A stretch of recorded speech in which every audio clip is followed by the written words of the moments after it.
গ্রীষ্মকাল, জঙ্গলে পানির বড় অভাব। সব পশুরাই হাঁসফাঁস করছে। শিয়াল চাঁদুও খুব পিপাসায় কাহিল। সে পানির খোঁজে হাঁটতে লাগল। হঠাৎ সে দেখতে পেল এক কুয়োর পাশে দাঁড়িয়ে এক বাঘ গর্জন করছে। বাঘটি বারবার কুয়োর ভেতর তাকাচ্ছে, কিন্তু কিছুতেই নিচে নামছে না।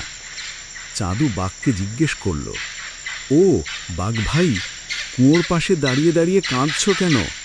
বাঘ বলল, এই কুয়োর নিচে অনেক ঠান্ডা ঠান্ডা পানি, কিন্তু আমি নিচে নামতে পারছি না। যদি কেউ সাহায্য করত। শিয়াল চাঁদুর চোখ চকচক করে উঠল। সে বলল, তুমি চাইলে আমি তোমাকে সাহায্য করতে পারি, কিন্তু তুমি আমাকে কিছু দেবে তো? বাঘ গর্জে উঠল, হ্যাঁ হ্যাঁ, যা চাস তাই দিব, শুধু পানি এনে দে। শিয়াল বলল, ঠিক আছে, আমি নিচে নামছি, আমাকে দড়ি দিয়ে নামিয়ে দাও, আমি পানি নিয়ে উঠব। বাঘ দড়ি বেঁধে তাকে নামিয়ে দিল। শিয়াল পানি পান করল, হাত পা ভিজিয়ে আরাম করল। তারপর চেঁচিয়ে বলল, বাহ, কি ঠান্ডা পানি! তুমি তো জানো না এখানে মাছও আছে। বাঘ তো শুনে আর স্থির থাকতে পারে না। সে বলল, আমাকেও নামাও নিচে।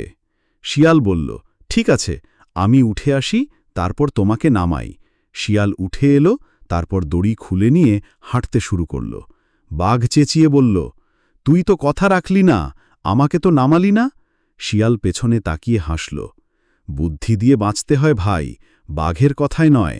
সেই দিন থেকে বাঘ আর কাউকে ঠকাতে সাহস পায়নি, আর চাঁদু শিয়াল জঙ্গলের সবচেয়ে বুদ্ধিমান প্রাণী হিসেবে পরিচিত হয়ে উঠল।